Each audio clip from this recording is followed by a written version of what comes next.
The games are about to begin. You're watching Butler Esports.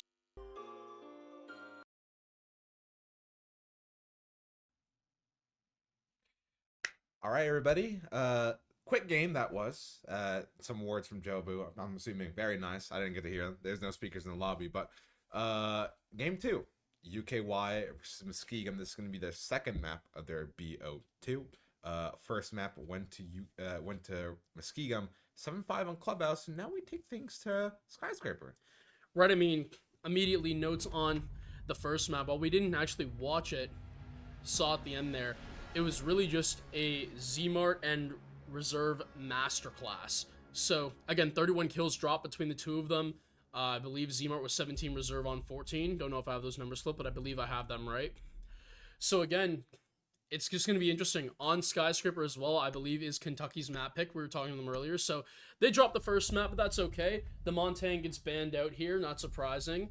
As on Sky, it's known as a map often that is so hard to enter on the attacking side, but once you're in, you're in.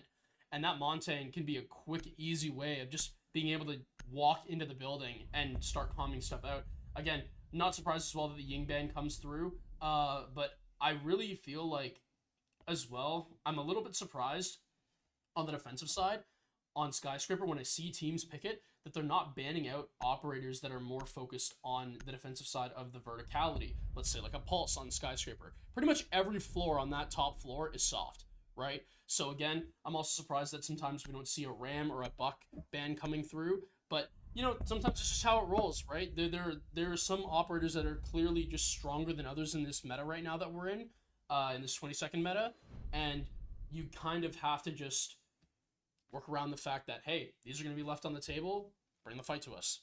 I mean, speaking of those operators, I just don't see Fenrir as one. Normally, on a map like Skyscraper, you would want to get rid of somebody who encourages the play of power positions, like an Azami, like a Mira. I mean, for example, let's say Office Exhibition, you would see a Mira played over by the mini bar wall, and with the Office wall just fully, with the feed holes all across, and that can still be played.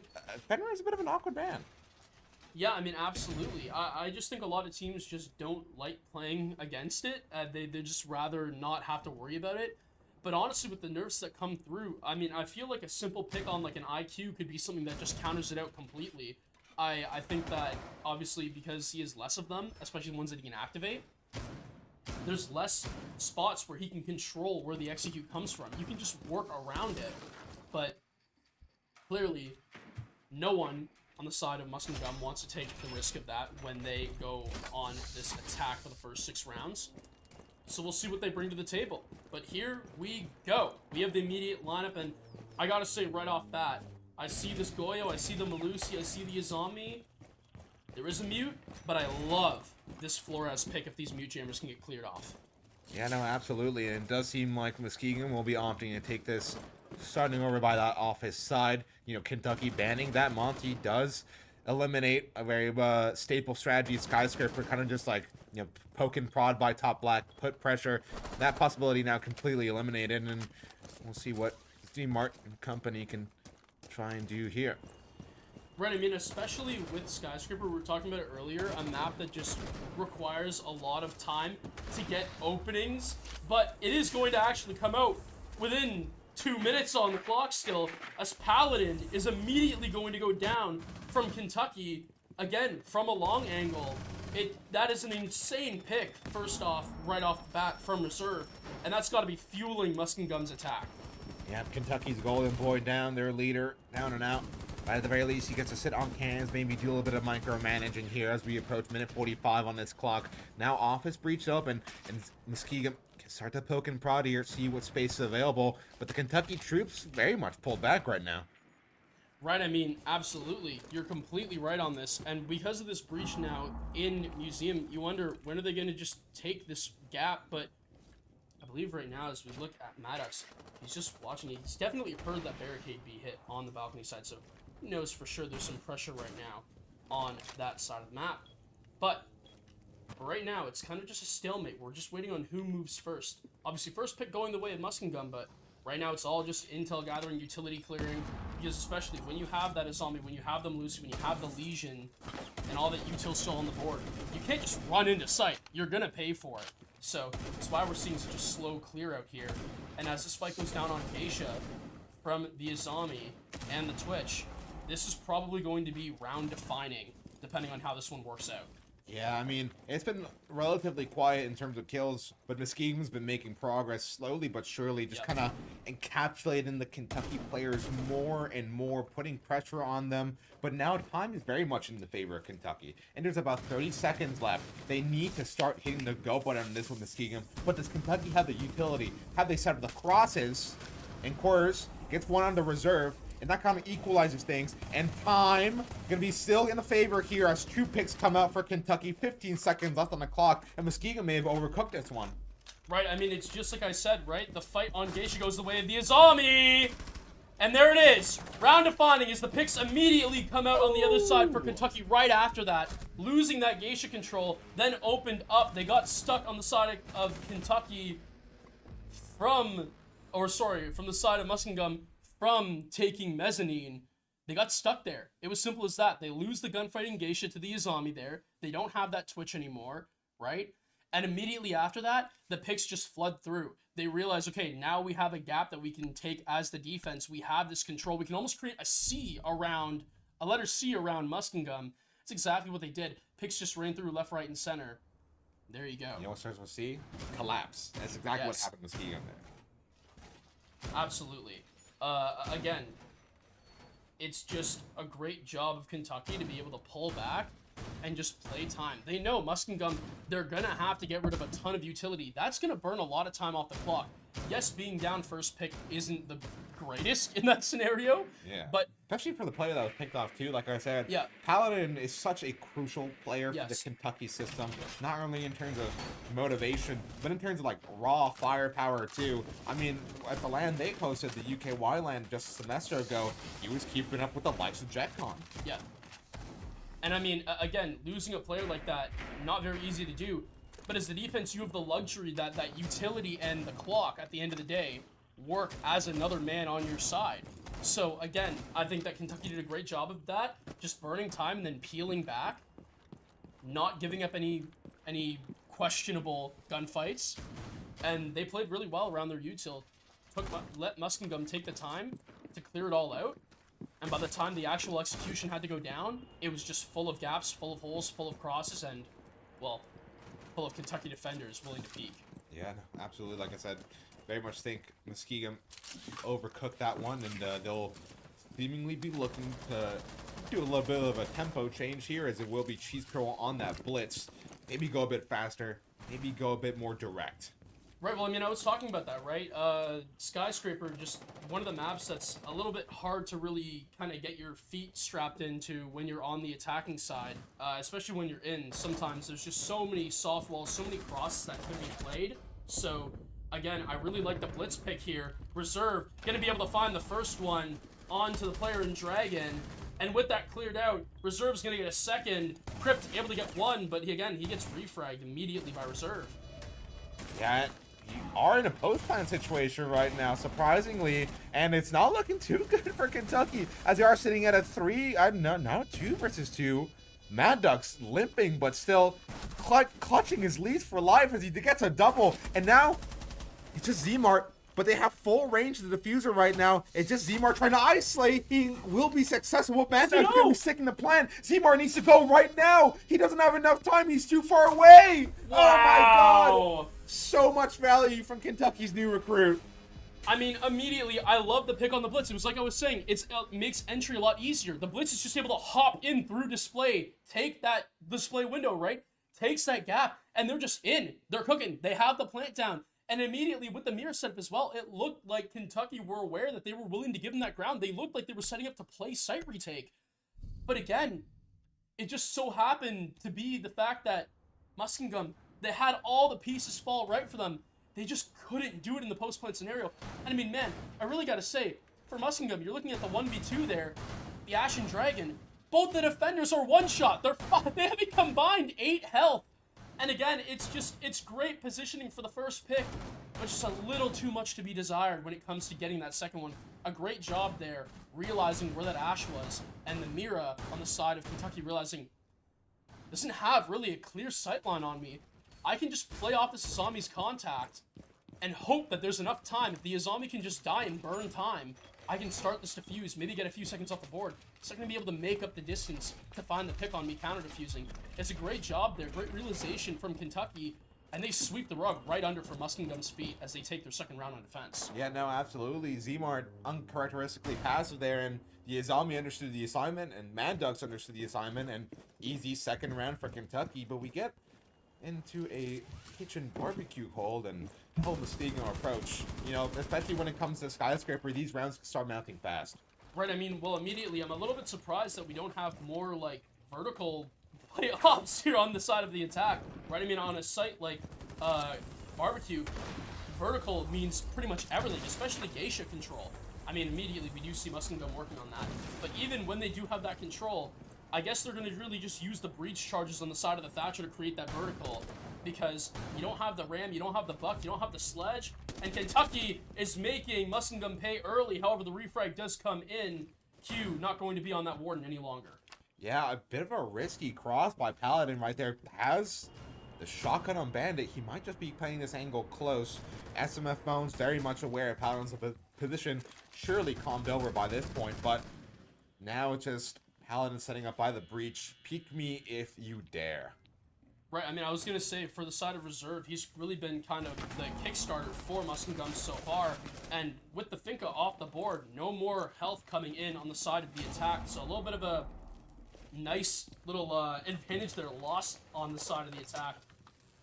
Wonder now, with a minute 27, Muskingum, what are you going to do? Are you going to play this slow like you have so far, or are you going to go fast for the execute? Zmart's not looking to waste any time, going to be able to pick off Maddox as well. That Dokkaebi, so good, but are they aware of Paladin? Surely, if the MP7 is used there, that's a double. But no! Wrong gun, wrong time. An opportunity miss. You might have honestly thought with that range, Paladin would have just been better out taking the pistol, but no! Eventually able to find Cheese Girls, who plays around that drum door. However, the refrag does come in, still with the attackers on the man advantage, 3v2, but only 50 seconds left. As long as Kentucky stay composed, this round isn't over for them just yet. I mean, I was going to highlight earlier, Paladin, after, you know, trying to bait for info, you know, trying to stall as much time, he found his escape route, dropping back into a kitchen, but still, if he had any other gun, that play would have been so good. He would have had a double. He would have had a double. He would have had a clean 100%. Double right there. But 26 seconds, once again, time in the favor of Kentucky, and this is basically a 3v3. Time is your best friend. Time is the sixth man on Kentucky's side. Right, again, right? Like, we're seeing these Thatcher open up these vertical angles. But honestly, it might be a little bit too late for my liking. However, with the 3-1 advantage, you can afford to do this. The plant's going down right now. It's all on Crypt on the Frost to try to find anything. But Zmart has the defense on the planter. Watching the cross. This is exactly where that Frost is going to be. The call it was most likely made, especially with the fact that they probably have drones in sight. The Dokkaebi having defensive cams as well does not help Kentucky's chances there. Muskingum, they're going to be able to pick up their first round on the attack.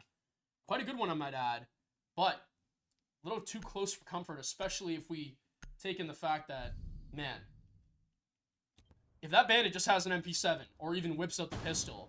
Entirely different round. Entirely different. And Muskingum, you know, just, they got their one. Only two required to make it a comfortable half on attack. And Kentucky, you know, they're going to be wanting to grab as many as they can, wanting to fix these mistakes. It's going to be curious here as they run it back to Karaoke T and see just how Muskingum wants to change things up. We did see a blitz, but they did opt to switch it over to a Grim. Yeah, and again, Grim, such a great op when it comes for the execute, right? I mean, it's simple. It seems like right now Muskingum's attack has been kind of the same for the first and third round so far. They're playing it slow, they're clearing out utility, they're not going for fast executes. And again, they went for a fast execute the second round, it didn't necessarily work. The first round was a little bit messy, but again, I think they found what they've liked right here. They're just going to kind of go for a little bit of a poke offense. They just kind of pick and prod at the util, and eventually they find their execute, maybe with a couple of picks going their way too, is their dream scenario. But here we go. Already, the IQ being able to ping out cameras, ping out utility, the Bravo going to be able to just get rid of that through the windows. Also, just because in fact you can draw those out. So, early cams being taken off the board from Kentucky, defaults nonetheless, but still utility is utility. We will see now, as I would assume, based on how these rounds have gone, the first engagement will come out almost any second now. Yeah, I mean, Quirks just really existing down here over by the kitchen barbecue area. The Muskingum attack is nowhere near that. They're still taking by Office side, and Quirks, oh my goodness, opts to get active off of that, gets a good one in a reserve on a run out, and now great man advantage for Kentucky. Reserve, kind of Muskingum's number 2 guy, taken out of the count. That puts a lot more pressure on Zmart to perform. Right, I mean, absolutely. And again, like I said, Reserve up until now was kind of the Kickstarter for the first attack round that they really had going. Again, they didn't win that round, but Reserve was the one who kind of got them in immediately, right? So far now, it's going to have to be Zmart. All eyes on him, as he's going to have to be the one to pave the way for Muskingum. But so far, a great start on the round from Kentucky. And they can just try to burn time right now, maybe get rid of some drones. But peel back, burn time, get rid of the attacker utility, and just keep your man advantage.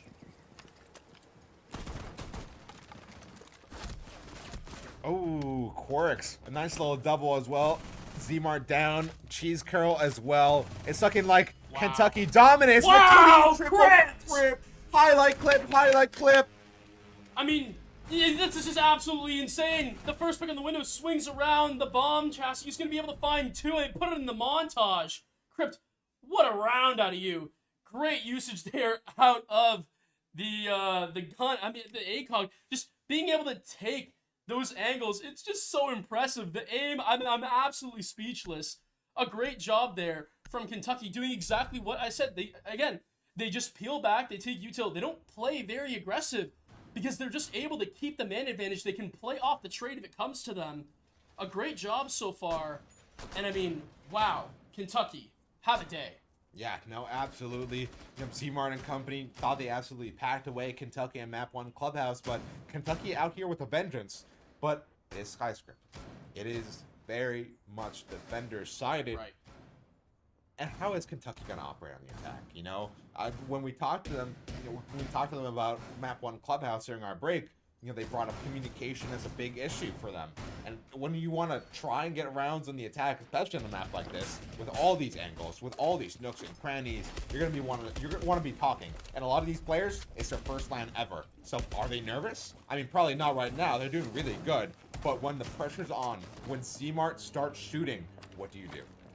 Right, I mean, that's the question. And again, it was just so good there from Crypt. I want to touch on last round. Just again, I was talking about the angle progressions, the gunfight progressions. It's the same thing on the side of the Vector on Goyo. I mean, such a high rate of fire, especially with having the power of having that ACOG, which used to be the 1.5 when they were in the game on the Mira, and that was just absolutely broken, right? So I mean, they slapped the ACOG on the Goyo. I'm honestly not surprised that we've seen this much play out of Goyo. Goyo is one of those operators that I think is really just underlooked, and I think he's just a strong defender, great for especially denying executes. So again, on a team like Kentucky, where they like to peel back and take utility and take time out of the play, I'm not surprised that they're looking to go for this Goyo. Again, now it won't apply to this round. Let's see how it works in with the blitz. The second time from Muskingum. It's going to be Crypt on the side of that Mossberg, finding Zmart. A great pick and a great start so far. The blitz going down. Crypt is going absolutely wild. Tries to go for the run out, but he's going to get shut down by SMF Bones, who's already working in and out of the gunfights. Has 2. Going to get shut down by Maddox. It is just trade after trade after trade. I mean, so just bizarre what's just transpired right there.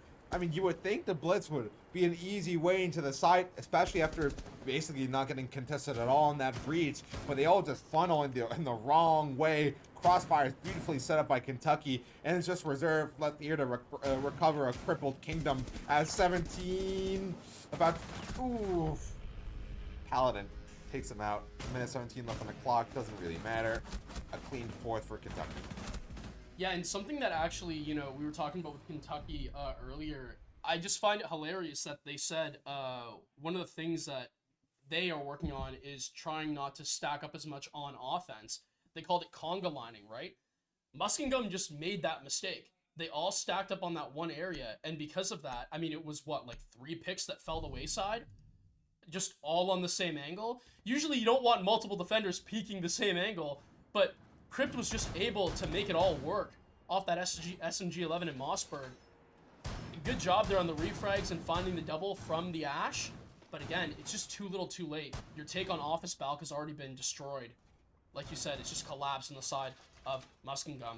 And Kentucky, they look very comfortable on their own map pick, rightly so. Yeah, no, absolutely.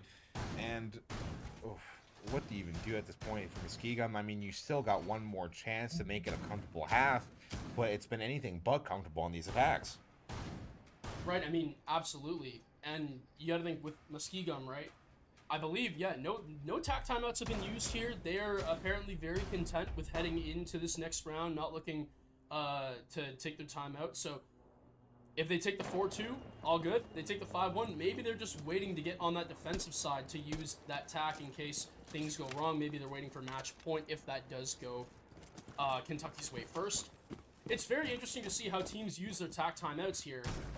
But so far, Muskingum seems like they are willing to just hold and reserve it for maybe if they see something absolutely maybe game-breaking. I don't really know. I would have thought that they probably would have used it already. But again, there's a reason why I'm not a coach. And it's because I don't know what these players are thinking half the time in terms of, because I'm not actually behind them listening to their comms. So maybe he likes what he's seeing. What? And so far, What? Kentucky is just leaving that absolutely to be decided. Paladin's going to jump out, finds absolutely an incredible opportunity there. Has 2 picks.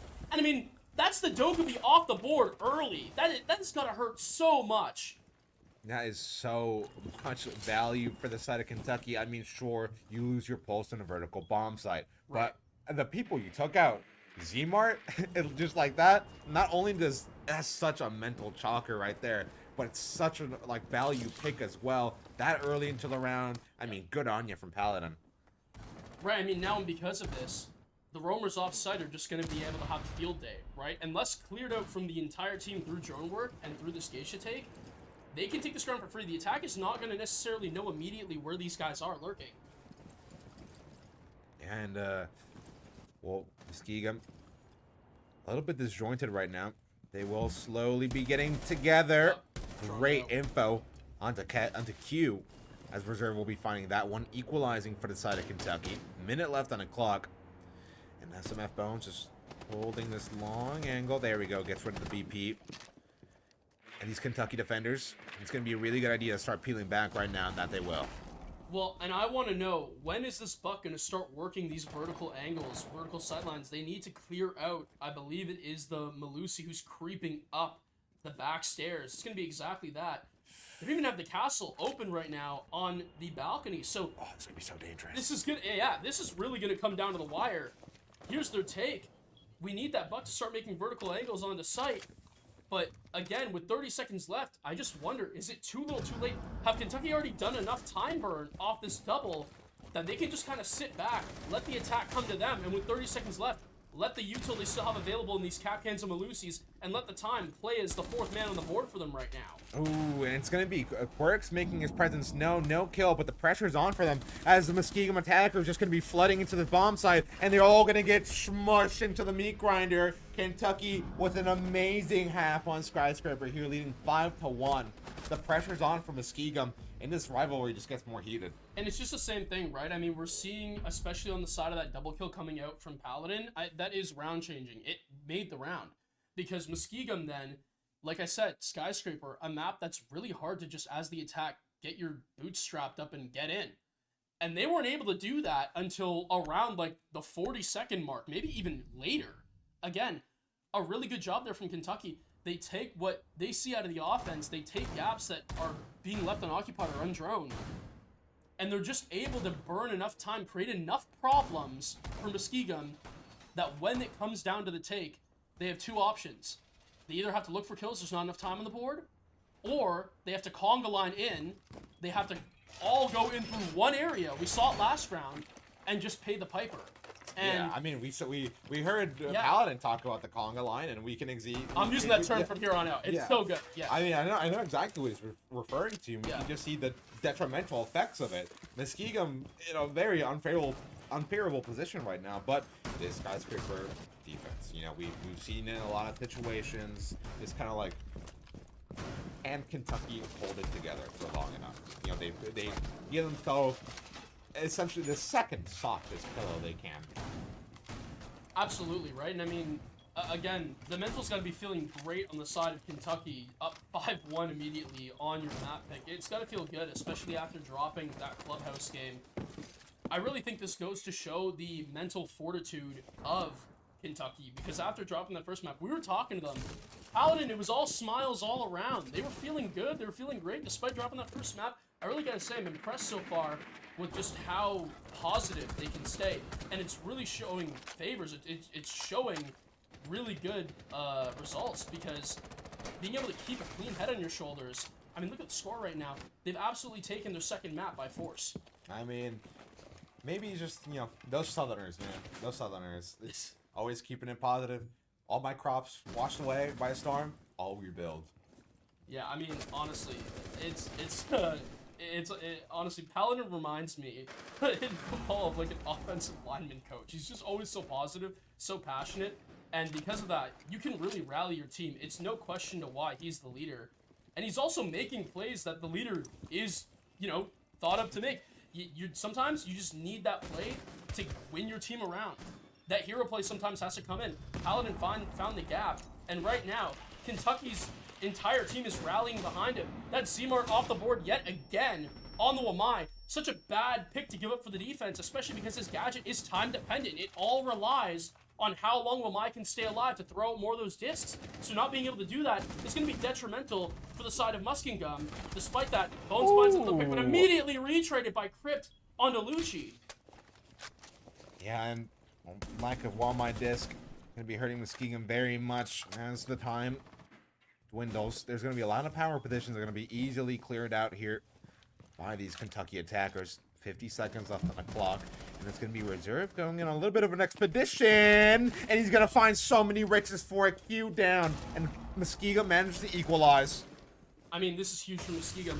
Again now, with only 40 seconds left, is it going to be the same thing? Are Kentucky going to be like Muskingum? Are they going to get stuck on that mezzanine in this next step of the offensive take? It doesn't seem that way. They're trying to find picks, but now Crypt is injured on the side of the ace. With the Nomad and Thatcher left, are they going to be able to get the res off? The answer will be yes. However, we find out that it's because Crypt actually hit a frost mat, and now with the Thatcher going down, trades coming out left, right, and center. Crypt able to take off Reserve, the Bandit in a 1v2. Let's see, swing onto the bridge, he's going to find the first, but Kentucky plays off of contact. The two attackers doing an absolutely brilliant job there. They know the position of the Bandit, they play off each other's contact, and it's going to be Kentucky to take it to match point. I mean, the communication was just so good there for Kentucky. Bandit's position revealed, and there's just no way you can possibly lose that. You can only look one way at a time. Absolutely. I mean, it would have had to take in a god-level flick and a half, and probably a little bit of luck as well to pull that one off on the side of Muskingum. But I think it's, so far, the storyline's been simple. Both teams did a good job in this best of two, if I'm pretty certain, right? Yeah. Of just choosing the map that they knew they were going to be able to take off of each other. It's a great job of rebounding from Kentucky, and I really got to give it to him. I mean, Paladin doing a good job of keeping everybody positive, but he's having everybody step up. In Quarks, Maddox, Crypt is having an absolutely phenomenal game. I mean, it's crazy, and you don't often see the players of the caliber of Z-Mart and Reserve, especially playing on the roles that they play on, going very negative. But both of them right now aren't even. They're both down by 2 kills. It's really been Bones to pick up the trades, and he's kind of found a couple of doubles here and there. But by the time he does, it's already been 2, 3 people picked off the board, and in essential roles at that as well. Yeah, no, absolutely. And just kind of to play devil's advocate here, I mean, if you see this scoreline, and if you remember what Paladin told us, you know, the communication, you know, if you think about the context, is some of these Kentucky players, this is their first land, you know, they got the morning slot, they probably got the jitters, you know, now they've warmed up into it, and given how close Clubhouse was, like, is Kentucky just the better team on paper? I mean, Muskingum, this is their 3rd land. right? I mean, Zmart's going to be able to pick off Paladin, but again, Kentucky, they're doing a good job of just playing trades. They have been absolutely phenomenal at playing off of each other's contact, and Quartz is going to be able to take the refrag. Again, I will say, I do like the trade more for the side of Muskingum because you do eliminate that Deimos early, which is absolutely crucial to Kentucky's attack, while you, as the Capcan, already have your utility placed down. So again, Zmart on kind of a roll where he can just kind of, play for gunfights, but this is huge. The Dokkaebi on the side of Maddox, I believe, now has access to defender cams as well. And this one could get messy very quick as Zmart's actually going to get a kill from the grave. The Capcan traps, like I was saying, working out in favor. The feet can be found, but no, it's going to be a trade on the other side. Lucci's going to find Crypt, but Quarks, again, just playing off of his teammates' contacts, he's going to be able to find the refrag yet again. Does he know about the player on drum, though? The Goyo swings out, and Reserve going to find the pick on Quarks. It's a great job from Muskingum, and not having that Deimos to clear out roamer positions is really coming back to bite them. Yeah, and, well, good round by Muskingum, but Kentucky might be getting a little anxious, a little overzealous just to close this one out. It is skyscraper attack after all. It's a pretty big mountain to climb. The sooner you close it out, the better. But kind of lack of communication from Kentucky there, especially when it came to the information. Right, I mean, absolutely. And again, like I said, you know what that lack of information answer is. It's just the fact that Deimos got cleared off first. I mean, Maddox went through 2 Dokkaebi calls pretty quickly in order to try to make up for that. But again, it's just going to come down to the result of the fact that with 48 seconds left, this round still isn't over. But until you want to swing out on the mezzanine, you got to wait for that Goyo fire to stop burning. And the cross is definitely known, the position definitely known. Reserve is definitely calmed out to his teammates. This one is all but over unless Maddox on 32 HP has anything to say about it. Makes his way in, but immediately the position known. Bones able to chop him down with that DMR on the side of the 2-brow. A great job there from Muskingum as they take their second round. Yeah, no, absolutely. And Muskingum holding on for dear life just a little bit longer. They insist they play on. And Kentucky kind of took them a while to finish the round out. Maybe just had a little bit of moments to calm down, take a deep breath. They're so very much in the lead. We go back to karaoke T. Kentucky very much in a comfortable position to close this out. Like I keep saying, it's all about that communication. It's all about that information. Yeah, absolutely. And I mean, right now, the player who stepped up even more so now, as we're seeing, is Quarks. I mean, last round, I get it. There wasn't a lot there. They ended up getting in that 1v3, but I really like that Quarks has been able to do this time and time again. He plays off of his teammates on Kentucky, plays off the contact. Some could say, if we were casting Valorant, depending on the position, you could say, oh, he's baiting. I mean, no, I don't really think so. I think they're doing a good job of just playing the trades and the refrags, but so far, Muskingum doing a really good job of just noticing that they can do the same thing as Kentucky did on defense. They can set up a bunch of util, they can take the ground, they can burn time. If they find the opening pick, they can peel back and play time, let that clock beat that 6-man for them. And last round was just kind of the story of that. Yeah, it's going to be interesting to see what Kentucky does to kind of rival this.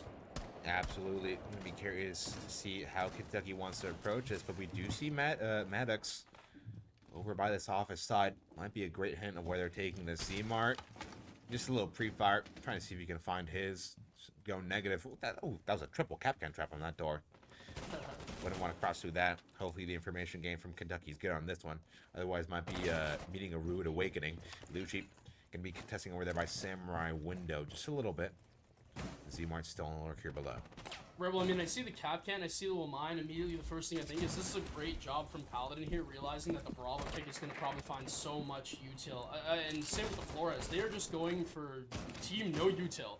Whether it means that we turn it into our own or we take it by force with those Flores drones.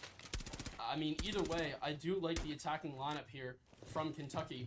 With 1:55 left, it seems like they're still kind of having trouble getting into the building. Kind of reminiscent of what I've been saying earlier about how Skyscraper is just this difficult map on the attack. But you can try to see they're trying to isolate this player right now down inside of Shrine. Yeah. And it's going to be the Wamai who takes a little bit of damage there. Cheese Girl's in such an awkward spot right now. I mean, by all means, he could swing this, but like from Samurai Window, from terrace, door. I mean, there's not many places where he can move. But Kentucky are taking quite a bit of time clearing this out. But now they finally secure a man advantage by taking down Cheese Girl. Maddox with a good kill right there. But now we approach a minute left. And the intensity, you know, how much time do you have to not be careless? There's Capcan on the board. We saw where 3 of them were, but a great pick and a trade by Reserve Paladin down. He'll be able to lead from the grave. Right, I mean, absolutely. Again, it was a good job of clearing out Cheese Curl, and again, there were 2 players isolated here. That's a great Rotero drone that's going to be able to take out that shield looking into Dragon. Do they know about the player on backstairs? It was just barely missed. Oh! However, Luki finds an absolutely round-changing double. A great job there. Muskingum, Reserve, able to find a double of his own. Does he know about the last player coming back onto the hallway? The cross angles being found out. A great job from Muskingum. And they look absolutely revamped on this defense. A great bait right there for Muskingum. Just let the Florist drone have the shield. Give them the false confidence that there's space available to be taken. Great backstab. Absolutely. I mean, you couldn't have pointed out any better. Like you said, that shield gets taken out. The Legion, he's just lurking. He knows. I can just wait, play off of sound of the players flooding into Dragon. They think they have this for free. Maybe a mist drone earlier in the round came through, and the Legion knew. He just had this spot where he could lurk. Great awareness there from Lucci. And I mean, absolutely game-changing play potentially if Muskingum can pull this one back. We're going to be talking about that one for sure. Yeah, no, I mean, a common theme between both of these teams is that they don't do very well with their time management. I mean, Cheese Curl was allowed to live for at least a good 20 more seconds than he should have. Right, absolutely. Again, they also had the Wamai isolated on Shrine for a second as well. So, it just happens to be the fact that on attack, both those teams right now, they aren't doing stuff quick enough. They aren't committing. And there's a reason for that. It's because of the fact that these heavy, utility-intensive, trapper-intensive lineups from the defenses on both sides are coming out. But at the same time, because of that, these players who are roaming or just holding power positions off-site, they're able to stay alive for way longer than they should be able to without at least having to take an engagement. I mean, I don't think even on the Bandit was even taken in an engagement for the first, like, minute and a half. Yeah, I mean, that was absolutely crazy. No disrespect to Cheese Girl, but dude, he's 1-9. Just swing him. Just swing him. Yeah, right. I mean, you got to think the mental for someone going 1-9, right, is probably not on the good side. So, again, knowing that, like from the side of Kentucky, are you disciplined or are you just scared? It depends. Yeah. Right. That 1-9 aura. Right. Yeah. Absolutely. But now, as the round starts, I wouldn't be surprised if we're just seeing the same thing, right? I mean, yes, with 2 minutes left, I will say it's very impressive that they've worked into Lounge. That Boss G, I believe, hit Corks down to 49 health, or maybe it was a miss. I feel like if it hit him, it would have done a lot more damage than that, so I'm going to go ahead and say it missed. Pokeball goes out on the side of the impact nade, but nothing found by it. However, the position of that Nomad is known. Hugh, able to find it. Double! There's no way! We are seeing plays that just should not be happening, but they are. I mean, it's simple to say that Reserve is taking advantage of it. The defense, Z-Mart, able to find it as well. Muskingum, they're able to just, they look so good on this defensive side. There's mistakes that are coming out from Kentucky, but they are taking full advantage of it. Q is going to need to go huge here, but the Crypt cannot play off of him. It's going to be an independent effort here, but they still have plenty of time on the Kentucky side. No one is aware. Great lurk into the site, and this changes the conversation completely. Yes. As now he can just be allowed to exist here, invisible forever on camera, thanks to the buff. Right, I mean, I was talking about the mistakes on offense from Kentucky's side of things, but Q's done a great job to try to rally them back into this one. Now, of course, Q will be gone. The 1v3. I believe we just that one saw bad. the barrel of the gun. The Goyo peeking around the kitchen set. We'll see. Can Crypt isolate this gunfight? No, and the cross is going to come through from Z-Mart.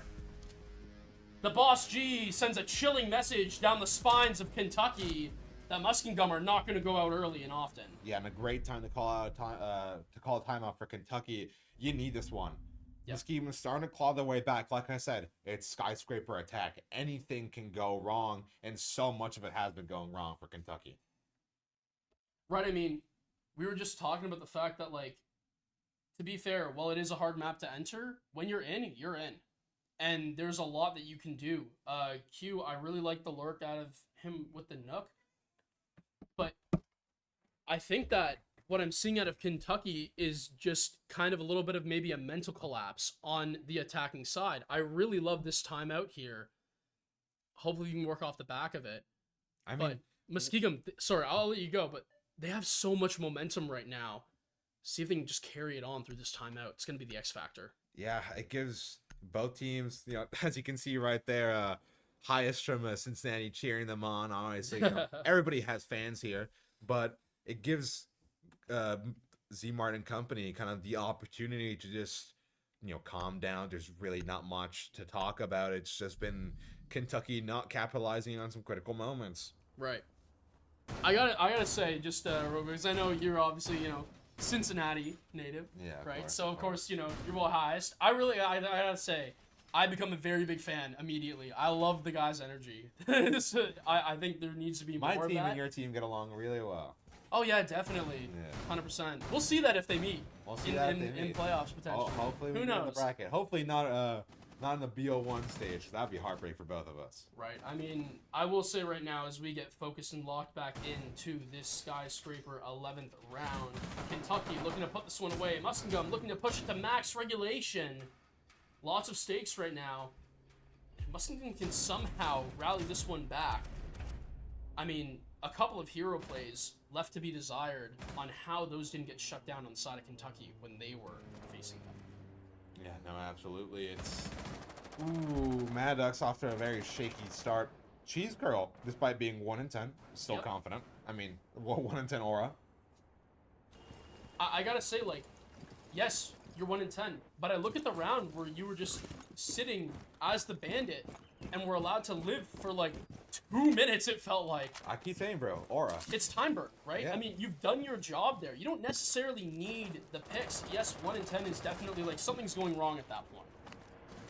Someone told me before, you can be going negative, but going 1-8, 1-9, 1-10, that means something's off. Yeah. However, that doesn't mean that in independent rounds you can't make a difference. And right now, I think I love what I'm seeing, the fact that Cheese Curl is not willing to just go down without a fight, and was able to really time burn for so long there. It really did help Muskingum on that defensive side. Yeah, no, absolutely. And Quirks is playing a little bit of a long angle here at Muskingum, the very aggressive side. So trying to see if he can get any free beat, but it does seem like the Kentucky attackers will be focused on this offense. Bomb side, two brought on the board by SMF Bones. Delays that breach just a little bit. There is no main wall denial for the side of Muskingum, so this breach will get opened eventually. Right, and I mean, again, I'm really focusing right now on the Jackal, if anything. I want to see what they do. The two-brow looking to deny the entry from the office balcony. And no! Oh! Z-Mart, I know Cheese Curl was able to get the refrag. Cheese Curl with two, actually! I was going to make a comment about how detrimental losing the smoke is early in the round, but when you have man count anyway, 4v3, and Maddox on 20 health, Muskingum looking really, really, really good right now. Yeah, and full info of where this Kentucky push might be coming from. The only saving grace is Quirks with a potential backstab. There must be a con that surely somebody is dragging, but so much noise being made in Cheese Curl. Oh my god, Cheese Curl with a triple. Luch finds one as well. The collaboration great for Muskingum, and the pressure's on. Muskingum, 1 kill away from closing out a fifth. Kentucky, at the very least, has a guaranteed overtime. Finds one, Q. Still 3 more to go, and Cheese Curl with a quadra kill. Oh my goodness. Well, you were saying it earlier, guys, he's 1-9, just swing him. That hasn't worked very well. 4 people just tried to do just that. He's back.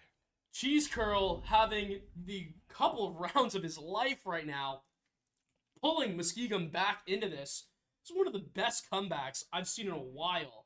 And this is definitely going to be one to remember in Collegiate R6, if, barring the round being taken by Kentucky here, if Muskingum can come back and, oh man, can you imagine they win in overtime off this as well? I mean, with the way it's looking, that's going to be the route it takes, because right now Kentucky can just not break their momentum. They're having struggles on the offense, very much like Muskingum were having, and I think it was right. Muskingum just needed that switch of sides to get going again.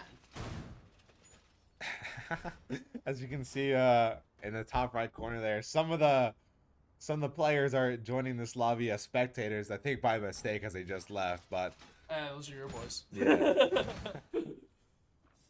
So, I mean, honestly, I don't even blame him. How could you not? This is one that you gotta watch. I mean, one of the best comebacks right now that we're seeing underway.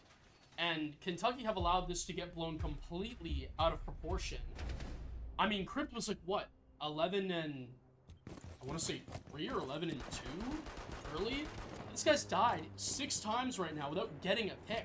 So they've definitely shut down the big hitters on the side of Kentucky.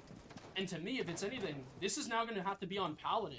You have to rally your troops here as the team captain and find ways for Kentucky to eke out gaps and take some picks off the board. So we'll see. This is good. This is easily the most important round of the game. Let's see if Kentucky can find it deep within them to find a round and close this one out. Or the Cinderella story of Muskingum is going to just continue. Paladin starting it off great there. As I was saying earlier, sometimes the captain, you just have to find a way in for your team. And getting rid of the Legion, a time-dependent operator with the utility, is a great start. Yeah, and with that pick, that essentially guarantees control of the entire house area, but it all depends on how fast Kentucky can clear this, how fast Kentucky can take this space and focus on other assignments, namely that shield by top shrine. You know, they took a lot of time to get that cleared last time, but they need to make sure they drown everything out. You don't want to get hit by another backstab like they did in one of the previous rounds, but Paladin full force going, and that forces Zmart off. I mean, if I'm seeing this right, it's just going to be the mezzanine pressure. But no, from below, it is going to be Q. The drop comes through, and yes, Zmart will pick up the refrag, but man advantage now for the attackers. Minute 25 left, no mute on the board. I believe Nitro Cell was used though, however, so not like they lose any there in terms of Plantain. Now, 2 impacts on the side of the Wamai are definitely going to come in crucial in this late round. But now, you got to really think on the side of Kentucky. You have everything lined up, but don't get stuck where everyone's gotten stuck before in this tape. Every time we see the attacking side, they get stuck on mezzanine and drum.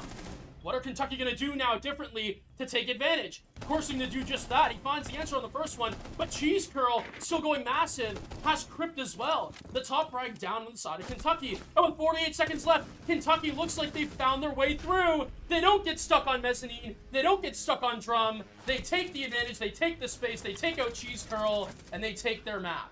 Yeah, no, absolutely fabulous work by Kentucky. I mean, they just fixed all of their mistakes. You know, the tempo switch was amazing. They were communicating. They were grabbing all the space when they needed it. I mean, the Zmart kind of thirsting for that kill down in reception area. It really put him out of position. Right, I mean, that's something you could definitely talk about for sure. I think that, again, Muskingum were looking so good, but you bring up a great point. I think if maybe you lay back there and just peel back again, it seemed like Kentucky did or Muskingum did the opposite of what they were doing. They were following what Kentucky was doing on defense.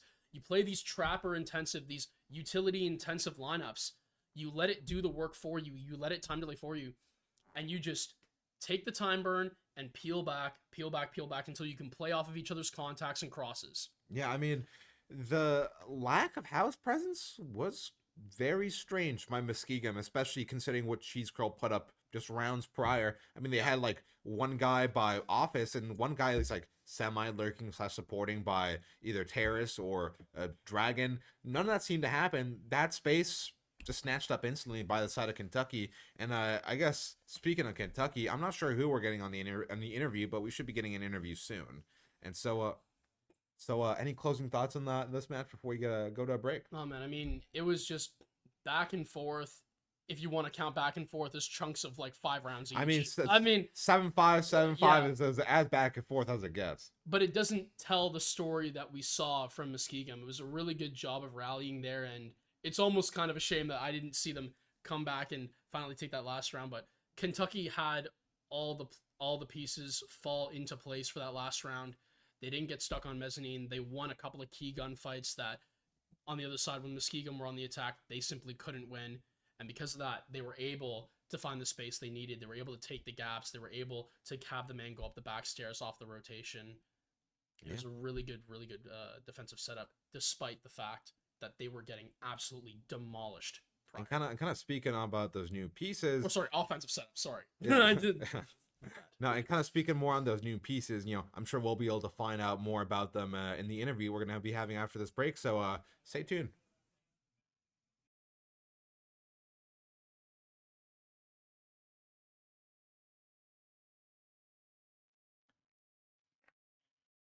What's up, and welcome back, fellow Siege spectators and players. It was 7-5 as Kentucky stays alive. I am the Reverend Whiskey Glitter, joined by Yali on the desk, as we're going to get a few answers at the bottom.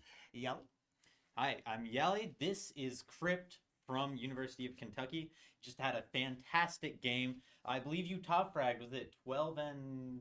I believe so. I think it was 11 or 12. 11 or 12, yeah. So really excellent play from Crypt, especially on hard support. Yes. Yeah, so there you go. Listen, don't let that be an excuse. You can do it too.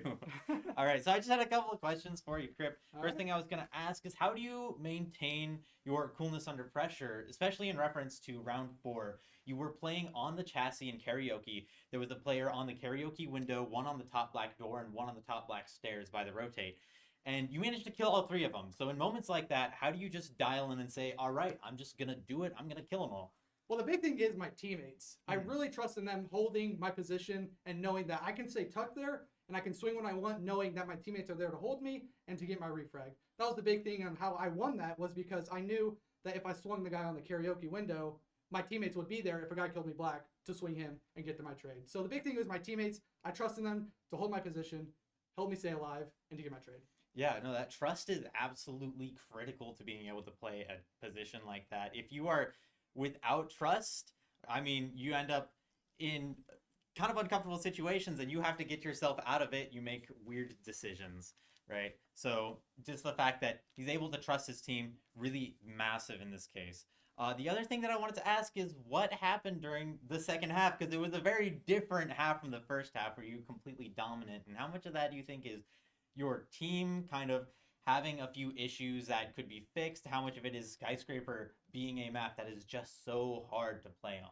I think a little bit is part of Skyscraper being more of a defender-sided map. That kind of plays into it, just because attacking can be difficult.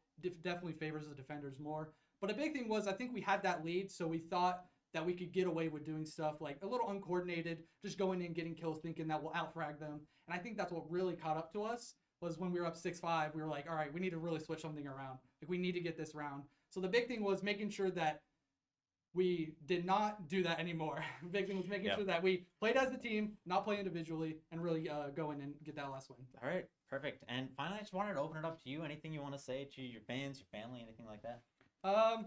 Not really. I have to say thank you to everybody who's watching, and hopefully we can go into these next 4 games and get a win. Yeah, for sure. All right, thank you so much. Again, that was Appreciate Crypt it. from University of Kentucky. Okay, folks, you heard it here first. Lots more games coming at you, but right now we're going to bring Whiskey Run back onto the desk, as he's going to give you a quick breakdown of kind of what we've seen so far. Mr. Whiskey? Yeah, that's right. Standing so far, we talked about it running into the beginning here, that round differential was the main thing the teams needed to focus on, and you talked about it. A little bit of a relax there at the beginning. Or a loss, I guess. A Skyscraper, they started off so good. They needed to push for that round differential to try and win it. As far as the standings go, though, Cincinnati, the only team to go undefeated. So they went 2-0 with a 10-round differential, looking very good for that top spot. On the flip side, the team that they beat twice, Purdue Fort Wayne, struggling a little bit at 10 rounds down. They're looking like probably going to be near the bottom. Everybody else split. All of the other teams won 1, lost 1. And really, when you looked at Kennesaw and EKU, they evened up exactly, so a 0-round differential there. And then, Akron started off really strong with a 7-0 victory in their first game, but kind of fell off, and Columbia was able to come back and get back to a 5-round differential there. So the middle of this pack really shaping up to be very close. And so the game that you and I are going to be casting next has a lot of implications here for the playoffs. Nobody gets eliminated, though. That's the great part. Everybody goes into the playoffs tomorrow. Everybody gets to play These are all the seeding games. So fantastic for a LAN that nobody has to go home on day one. That's right. And so breaking down kind of the last map that we just watched, it's Skyscraper, right? It's defensive sided, standard half being that 5-1. How much, Yali, do you think it was Skyscraper, the map, affecting the game style and how it got closer back? And how much was it, do you think, actually involved in the team play and the gameplay as the comeback started to happen at the back end of the half? Yeah, I think Skyscraper really lent to the fact that this really was a game of two halves. But I think both teams have very specific things that they could work on to make their attacks a little bit better. Obviously, Crypt was just here talking about it a little bit. He says that his team wasn't necessarily playing the most coordinated Siege that they've ever played in their lives. And I have to agree, because during that first half, University of Kentucky was clinical. During round 4, obviously, I already mentioned that absolute killer 3-piece by isolating ones, 3 players on Muskingum that are far apart and being able to pick each one individually. Beautiful play by Crypt. But beyond that as well, almost everything that they took on defense was these individual ones that were isolated, which is exactly what you're looking for against a team like Muskingum. Muskingum was a team that had a spearhead in reserve involved in almost every single opening kill during the first half. That being said, there wasn't weight behind it. Despite those opening kills, I believe he only got traded once out of 3 opening deaths, which is not the place that you want to be. You need to have your team behind you, and that's why I would call this, at least during their attacking half on Skyscraper, a team of 4 roamers plus a weightless spearhead. That being said, University of Kentucky took phenomenal advantage of that. I also want to mention round 7, which is an attacking round for University of Kentucky, but every single kill was a 2v1, an isolated player being swung from 2 people, and that led to 4 trades in a row. Clinical gameplay by the University of Kentucky there. Now, during the second half, this is where I think University of Kentucky has a little bit of a disadvantage, particularly on Skyscraper. Muskingum does have a talented roster. They have the gun skill that they need to be successful. But despite that, on the other side, Kentucky, they don't necessarily have a hero. They're playing on a map where there's all these choke points, there's all these different positions where you have to be able to get through aggressively. They don't have a hero to do that. They don't have a spearhead, unlike the spearhead of reserve on Muskingum. So I think that's a little bit of the reason why they ended up struggling. That being said, University of Kentucky ultimately coming out on top, and I think they are a coordinated team that you're going to have to watch for the rest of this LAN, despite not necessarily coming into it as a favorite. Okay, so we talk about it one more time here. We talked about it on map number 1, and it like what becomes that win conditions. You heard Yali touch on it a little bit, as in communication. What really does Musk need to do, Whiskey, going forward, that's like gonna like really find themselves winning their next and getting themselves that higher seed? Yeah.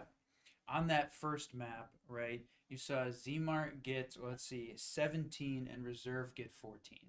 Right? They were absolutely on fire for map 1. Map 2 didn't quite show up like you talked about. Crypt was able to sort of counter that. So the question is, are Reserve and Zmart going to step up on the next set of maps as well? Are they going to be the guys to help carry that team? Are we going to see a first map team or a second map team? That'll be the big question. If those 2 guys can come up strong again, can see them winning this.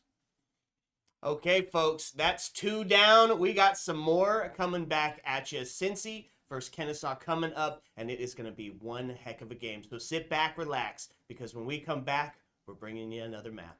Ayo. Thank you for watching. For more updates, follow the Butler Esports socials at Butler Esports.